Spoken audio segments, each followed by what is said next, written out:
Hai, kasus asam lambung itu kerap sekali menjadi kasus yang rutin.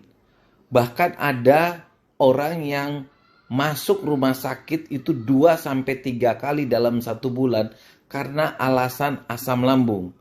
Dia merasakan keluhan bebas dari asam lambung hanya beberapa hari. Dalam 1 bulan lebih banyak keluhan asam lambungnya daripada bebas daripada asam lambung. Begitu juga dengan pasien yang di praktek swasta dokter. Banyak sekali yang menderita asam lambung kemudian keluar ataunya hilang hanya beberapa hari atau beberapa minggu kemudian penyakitnya kumat lagi. Walaupun pasiennya mengaku sudah minum obat berbagai macam obat mah dengan kualitas yang bagus. Nah, yang jadi pertanyaan, jangan-jangan ada kebiasaan-kebiasaan tertentu yang membuat seseorang mengalami asam lambung berulang. Jadi, bagaimana kalau hari ini kita membicarakan tentang topik kebiasaan apa saja yang membuat seseorang mengalami refleks asam lambung atau kenal penyakit GERD walaupun pasiennya sudah berobat dengan berbagai macam cara atau berbagai macam obat, tetapi keluhan ini selalu berulang.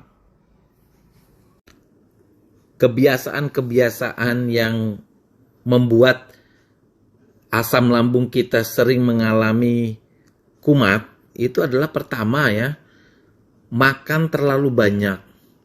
Makan terlalu banyak itu bisa memperbesar renggangan perut yang tidak hanya menimbulkan rasa kenyang atau kembung, tetapi juga memberikan tekanan pada sphincter oesophagus bagian bawah atau yang kita kenal dengan pintu atas lambung. Nah, ketika seseorang terlalu banyak makan, maka tekanan pada perut itu bisa saja membuat pintu itu terbuka yang memungkinkan isi perut bocor kembali ke kerongkongan. Asam lambung yang bocor inilah yang menyebabkan perut terasa mulas. Kebiasaan kedua yang sering kita lakukan adalah berbaring setelah makan. Tidur atau berbaring setelah makan itu akan membuat memang rasa nyaman. Akan tetapi, kebiasaan ini menyebabkan naiknya asam lambung, apalagi setelah mengkonsumsi makanan berlemak. Berbaring berarti tubuh akan kehilangan manfaat daripada gravitasi untuk membantu menjaga cairan di dalam lambung. Maka asam lambung bisa naik melalui pintu tersebut ketika seseorang berbaring setelah makan. Yang dokter maksud pintu ini adalah pintu atas lambung atau kerongkongan di antara lambung dengan kerongkongan ya, antara lambung dengan kerongkongan. Apalagi ada kondisi yang memaksa seseorang harus berbaring bahkan setelah makan. Maka cobalah berbaring miring ke kiri atau meninggikan tubuh bagian atas. Misalnya kita memakai bantal 2 di kepala dan 1 bantal di punggung. Pada dasarnya untuk membantu mencegah daripada cairan lambung naik ke daerah kerongkongan. Kebiasaan makan larut malam. Makan terlalu larut atau berdekatan dengan jam tidur itu bisa menaikkan asam lambung. Seperti yang disebutkan pada keterangan sebelumnya ya, atau berbaring tak lama setelah makan itu juga meningkatkan risiko daripada asam lambung.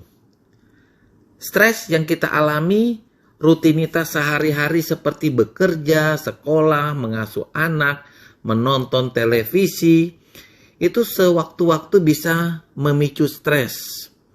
Nah, seorang yang mengalami stres itu bisa memicu asam lambung naik.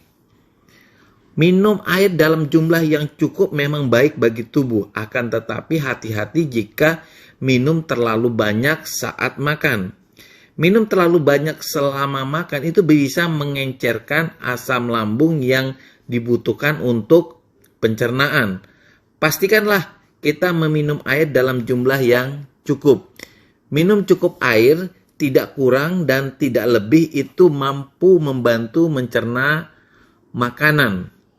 Terlalu banyak mengkonsumsi makanan karbohidrat.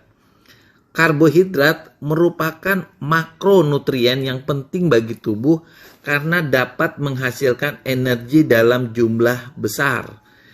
Kendati demikian ya, jika kita mengkonsumsi terlalu banyak karbohidrat, itu bisa memicu asam lambung terutama jika tidak diimbangi dengan nutrisi lain. Misalnya, kebiasaan makan mie dengan nasi, perkedel kentang dengan nasi, atau bubur ketan dengan roti.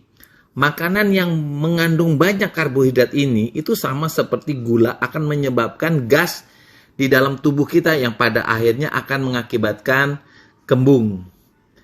Hati-hati dengan makanan instan yang memberikan label bebas gula. Meskipun makanan ini bebas gula, biasanya bisa menimbulkan reaksi gas di dalam sistem pencernaan. Alkohol, gula seperti sorbitol, manitol itu adalah pemanis rendah kalori yang banyak digunakan untuk membuat makanan bebas gula. Makin rendah kalori tetapi kandungan ini tetap memiliki beberapa efek samping dari gula seperti misalnya menimbulkan gas atau gangguan usus lain. Minuman bersoda kerap menjadi sajian atau pelepas dahaga favorit pada sebagian orang. Gelembung soda yang mendesis karena mengandung karbon dioksida kerap membuat peminumnya bersendawa. Perlu dicatat ya, setiap gas yang kita sendawakan akan berakhir di usus dan menyebabkan kembung. Seperti soda, bir berkarbonasi tetapi juga mengandung karbohidrat yang dapat difermentasikan dari biji-bijian yang digunakan untuk menyeduhnya. Jadi, minuman atau makanan yang bersoda itu bisa menaikkan asam lambung kita. Sehingga rekan-rekan, jika kita memang memiliki penyakit asam lambung yang kerap kali kumat, mungkin salah satunya adalah kita memiliki kebiasaan-kebiasaan yang dokter sebut di atas yang belum bisa diubah. Jadi kali ini, di samping kita mengobati mah kita dengan obat-obatan, kebiasaan-kebiasaan yang dokter coba rangkum ya.